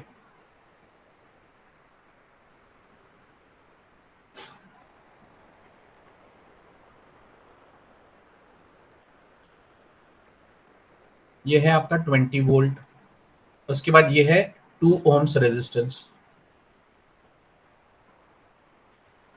और ये है 8 ohms।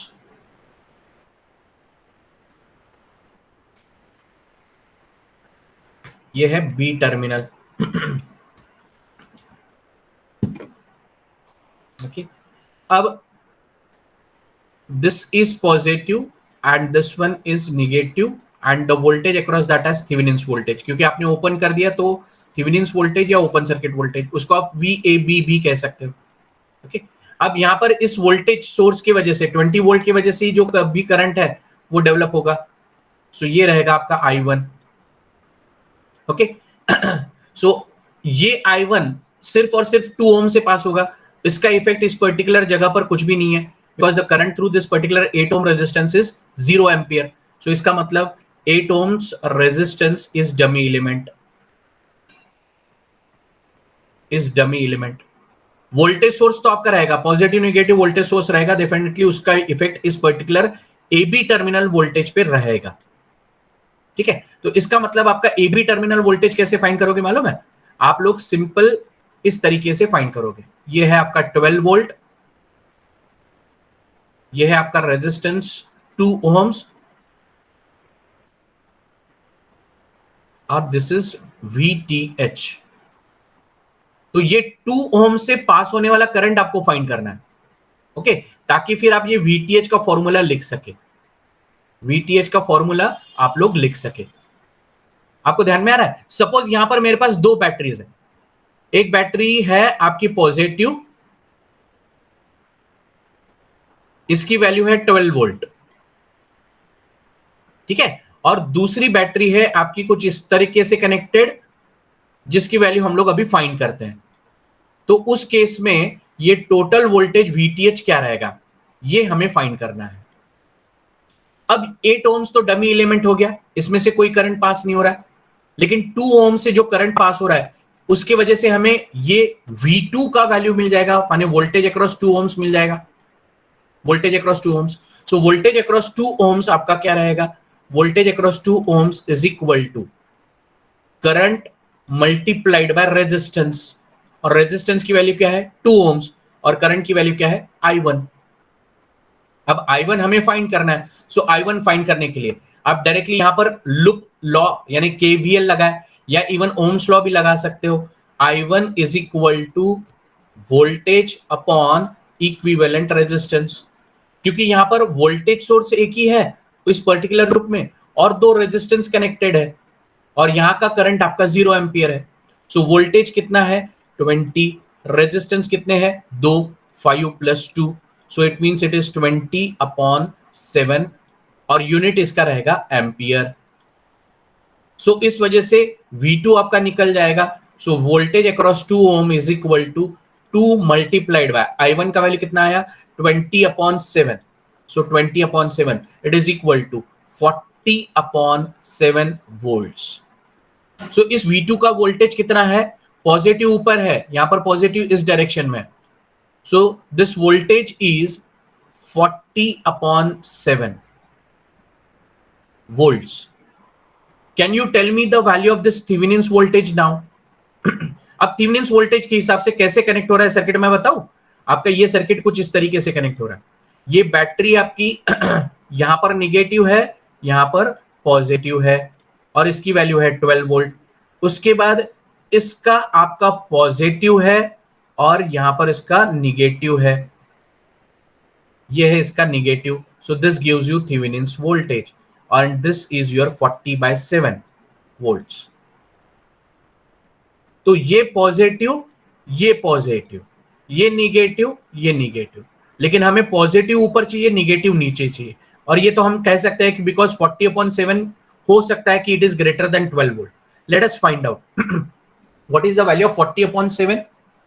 Can anyone tell me 40/7 कितना आ रहा है? 5.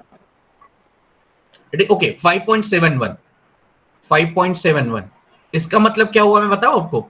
इसका मतलब ये हुआ कि this 5.71 is less than 12 volt, और 12 वोल्ट से अगर ये छोटा है तो इसका मतलब यहां पर रहेगा आपको पॉजिटिव, यहां पर रहेगा निगेटिव। लेट इट बी, हमने साइन चेंज कर दिए ना। So can you tell me the value of Thevenin's voltage?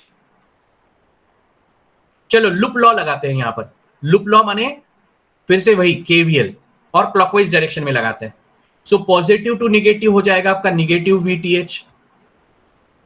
इस लूप ओरिएंटेशन के हिसाब से निगेटिव टू पॉजिटिव, पॉजिटिव रहेगा, सो इट इज +5.71।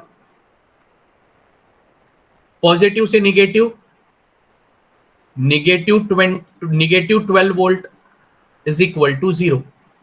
अब VTH को मैं राइट हैंड साइड में भेजता हूं, so VTH is equal to 5.71 minus 12, it is minus 6.286 volts.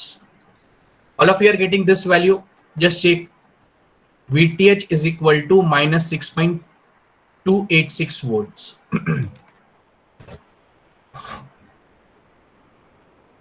Just check.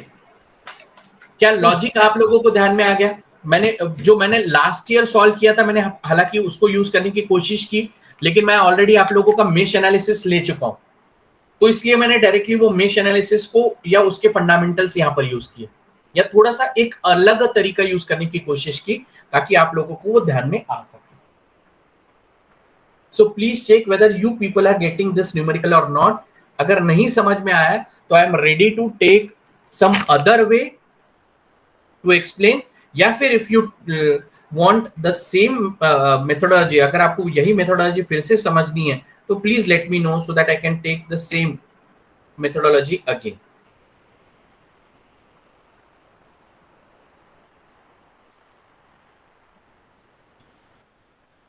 Anyone, any question?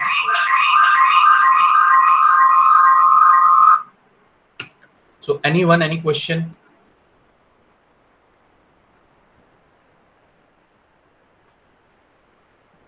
There are 26 people. Okay, I don't know whether you people are writing in chat box. Yes. Okay, Sama has written somewhere in यानी किसी एक point के लिए dummy. Very good.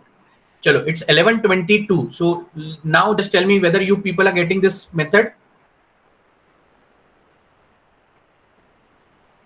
तो आपका Thevenin's voltage इस particular numerical के लिए हो चुका है। Can you tell me how to get the Thevenin's impedance?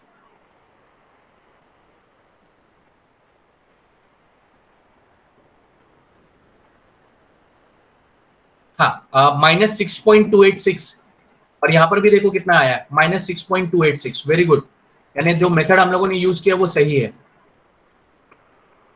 Okay, now इस स्लाइड का मैं थोड़ा यूटिलाइजेशन करता हूं। How to get this Thevenin's impedance? Thevenin's impedance find करने के लिए क्या करना होगा? इस सर्किट को रीड्रॉ करें, लेकिन रीड्रॉ करते वक्त आपको क्या करना है? Second step, to find Thevenin's impedance। Circuit को रीड्रॉ करोगे, वोल्टेज सोर्स अगर वहां पर है तो उसके साथ क्या करना है, जल्दी बताइए।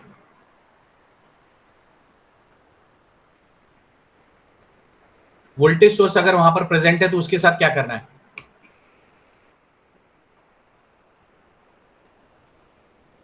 Short circuit. अच्छा, होपफुली आप लोगों को थेवेनिन्स वोल्टेज कैसे फाइंड करना है ये तो पता चल गया है। मुझे रिस्पॉन्स नहीं आ रहा है, इसलिए इसका मतलब कहीं तो कुछ तो गड़बड़ है, बट स्टिल मैं आगे बढ़ रहा हूं, क्योंकि आपकी तरफ से अगर रिस्पॉन्स नहीं है तो मैं समझ नहीं पाऊंगा कि आपको समझा या नहीं समझा, बट लेट इट बी। मैं थोड़ा पॉजिटिव ऑप्टिमिस्टिक हूँ, पेसिमिस्टिक नहीं, ऑप्टिमिस्टिक, हाँ ऑप्टिमिस्टिक हूँ, तो ये समझ के चल रहा हूँ कि that you people are getting whatever I am explaining. Yes, so how to get ZTH? Find, come on, how to find ZTH? Come on guys, voltage source को क्या करना है, जल्दी बताइए। शॉर्ट सर्किट करना है। यस, वोल्टेज सोर्स को आपको क्या करना है? थोड़ा सा आवाज बढ़ा दीजिए। Short circuit.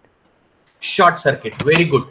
वोल्टेज सोर्स यहाँ पर दो है और दोनों को आप करोगे शॉर्ट सर्किट। अच्छा, शॉर्ट सर्किट करने के बाद इसका वोल्टेज कितना होगा? 0 वोल्ट। यहां पर भी वोल्टेज सोर्स है, इसको आप शॉर्ट सर्किट कर दे तो वोल्टेज कितना होगा? 0 वोल्ट। ओके, अब इस पूरे सर्किट में क्या बच गया है? सिर्फ और सिर्फ रेजिस्टेंस। यहां पर इंडक्टेंस तो है ही नहीं, तो ये आसान हो गया हमें फाइंड करना। So can you tell me the impedance between these two AB terminals? This is 8 ohms, 2 ohms and 5 ohms। So यहां का RAB माने RTH माने ZTH का वैल्यू क्या होगा? 15. 15? कैसे 15 होगा? बाप रे, यानी आप स्टूडेंट्स को अब तक ये नहीं मालूम कि ये सर्किट आपका सीरीज है या पैरेलल है। बहुत डिफिकल्ट है बेटा, और हम लोग इलेक्ट्रिकल इंजीनियर बनने वाले हैं। अगर आपको 12th स्टैंडर्ड आने के बाद फर्स्ट स्टैंडर्ड का टेबल भी याद नहीं होगा या सेकंड स्टैंडर्ड के फंडामेंटल्स याद नहीं होंगे, तो 12th स्टैंडर्ड आप कैसे पास कर पाओगे? कैसे इलेक्ट्रिकल इंजीनियर बनोगे अगर आपको सीरीज पैरेलल कॉम्बिनेशंस भी नहीं मालूम? चलो कोई बताइए जल्दी। Prachiti, Sudhanshu, Likesh, Praveen, just let me know how these three resistances are connected with each other.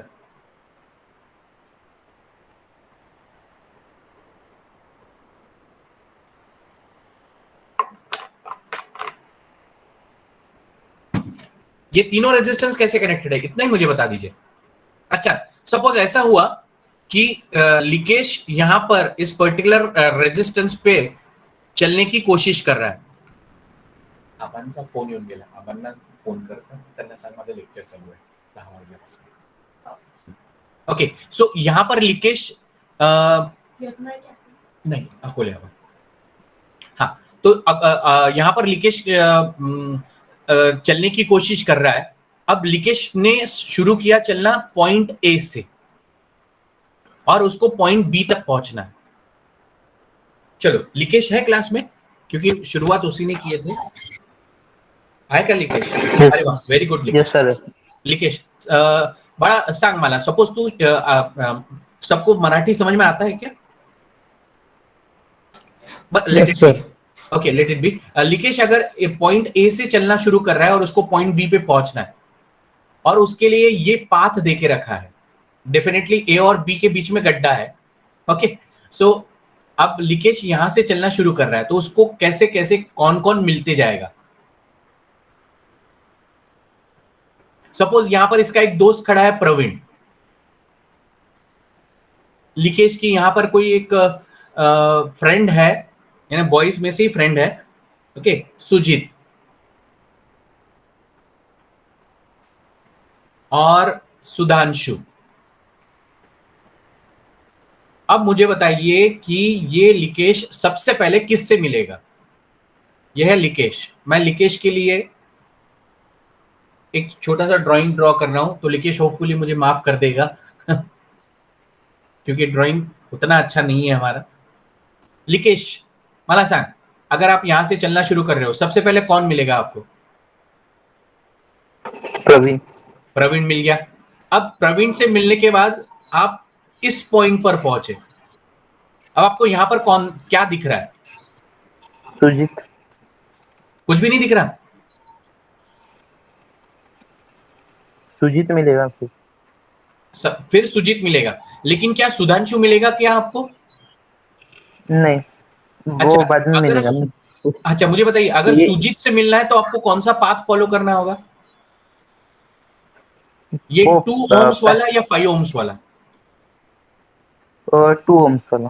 2 ohms वाला। और अगर सुधांशु से मिलना है तो 5 ohms वाला। 5 ohms वाला। अब मुझे बताइए, सुधांशु और सुजीत ये क्या दोनों पैरेलल रोड पे खड़े हैं? यस सर, वो दोनों पैरेलल रहेंगे और प्रवीण के साथ सीरीज में रहेंगे। वेरी गुड, थैंक यू बेटा। So 5 and 2 both are connected in parallel and Praveen is connected in series. और ये रहेगा आपका the value of RAB and nothing but RTH, और हम लोगों ने जनरलाइज उसको कहा था, इसलिए ZTH। अब therefore ZTH is equal to 5 parallel 2 माने 5 into 2 upon 5 plus 2 that is 7 plus 8। आप क्रॉस मल्टीप्लीकेशन करते हैं, 5 2 10, 10 अपॉन 7 प्लस 10, यहां पर एलसीएम हो जाएगा आपका 7, सो 7 8 जा और 8 7 जा, कितना होता है? 7 7 जा 49, 7 8 जा 56, 56 plus 10 66। That is the value of ZTH। इसका unit ohms. That's all. ZTH आपके पास आ गया। VTH आपने पहले फाइंड किया हुआ है, तो इसका मतलब आप यहाँ पर ये सर्किट बना सकते हो, this is your ZTH, this is your VTH, positive negative. लेकिन ये ध्यान में रखना, पॉजिटिव ऊपर निगेटिव नीचे, और VTH का वैल्यू आपको निगेटिव मिला है, तो उस वजह से यहाँ पे जो आप रेजिस्टेंस कनेक्ट करोगे ये है आपका 10 ओम्स का, और उसका डायरेक्शन हमें देके रखा है लोड करंट का, तो उस वजह से हमें पॉजिटिव ऊपर ही लेना होगा, पॉजिटिव ऊपर ही लेना होगा, क्योंकि लोड करंट का डायरेक्शन उन्होंने ओरिजिनल डायग्राम में ऐसे दिया हुआ है कि वो लोड करंट आपको ऊपर से आ रहा है। ओके, अब VTH का वैल्यू कितना है, -6.286, तो -6.286 ये है आपका VTH। ZTH का वैल्यू कितना है, 66/7, कितना आ रहा है, 9.4285। 9.4285, सो 9.428 को मैं 9.43 ओम्स कर देता हूँ, ठीक है। Okay, now can you tell me how to get this value of IL? हम लोगों ने लिखा था, भूल गए क्या? IL is equal to ZTH upon IL is equal to VTH upon ZTH plus ZL। कौन सा लॉ लगाया आप लोगों ने? Fast, Ohm's law. Ohm's law. Okay, so now VTH का value -6.286 upon ZTH 9.43 plus ZL का वैल्यू कितना है? ZL का वैल्यू कितना है? 10 ohms. So tell me the value of IL. क्या आपका IL निगेटिव आ रहा है या पॉजिटिव आ रहा है? नेगेटिव। निगेटिव आ रहा है। क्यों निगेटिव आ रहा है?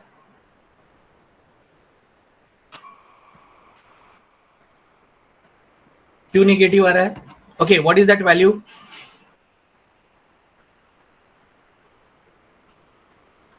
मैं यहां पर डेसिमल के बाद 4 डिजिट्स लिख रहा हूं, ये ध्यान में रखें। डेसिमल के बाद, ये डेसिमल होता है, इसको डेसिमल कहा जाता है। सो डेसिमल के बाद 4 डिजिट्स लिख रहा हूं, और इसका यूनिट है एम्पियर। अब ये निगेटिव क्यों आ रहा है लोड करंट, बता सकते हो क्यों? क्योंकि VTH का वैल्यू कैसा है बेटा? VTH का वैल्यू कैसा है? जल्दी जल्दी, it's 1130। Negative. So VTH negative है, इस वजह से लोड करंट आपका निगेटिव है। अगर VTH पॉजिटिव होता तो लोड करंट कैसे होता? पॉजिटिव। That's all. ओके, तो ये हो गया आपका complete circuit. Let us verify, हम लोग वेरीफाई करते हैं। मैंने जो लास्ट ईयर सॉल्व किया था ना, यस, -0.3236, यहाँ पर कितना आ रहा है? -0.3235। वेरी गुड, हो गया आप लोगों का ये सर्किट नॉट थेवेनिन से सॉल्व करना हो गया। अब आपको वेरीफाई करना है नॉर्टन्स से। अब आप लोगों को इसको नॉर्टन से वेरीफाई करना है।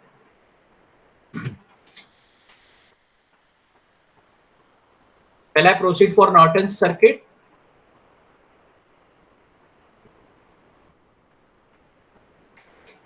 या यहां पर अभी क्लोज करें, नॉर्टन्स कल के क्लास में ले। कल के क्लास में सर। कल के क्लास में, चलो ठीक है, कोई दिक्कत नहीं बेटा। यहाँ पर होपफुली आप लोगों को थेवेनिन समझ में आ चुका है। So I will just close this later today, because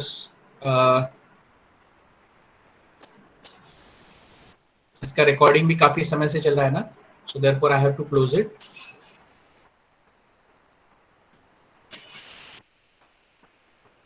okay, can anyone just WhatsApp me your roll numbers? कोई एक स्टूडेंट कोई लिख लेता है क्या? कोई है CR या SRC में से कोई है क्या अभी क्लास में? CR SRC में से कोई है?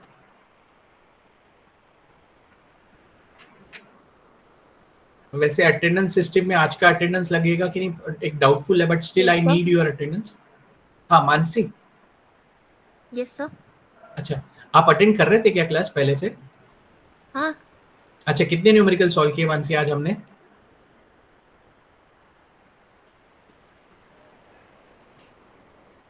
ओ, गलत सवाल पूछ लिया सर आपने। मैं अच्छा नाश्ता कर रही थी और आपने मुझे बुला लिया। Okay, let it B. Sir सुबह नाश्ता ही नहीं मिला, हॉस्टल में खत्म हो गया था। अरे राम, ठीक है, आप लेट हो गए थे क्या? क्योंकि मैंने तो क्लास आपका 10 बजे का रखा था। सर थर्ड न्यूमेरिकल कुछ तो चल रहा था, इतना मेरे को पता है। अच्छा चलो ठीक है, लेट इट बी। मानसी आप सिर्फ बाकी स्टूडेंट से ये ले लीजिए ना अटेंडेंस, अभी क्लास में चलते Yes. चलते क्लास में ले लीजिए, मैं रिकॉर्डिंग ऑफ करता हूँ। सर स्क्रीनशॉट ले लो। इसका हाँ चलेगा, फिर मुझे हाँ, व्हाट्सअप ठीक कर दीजिएगा। हाँ ठीक है।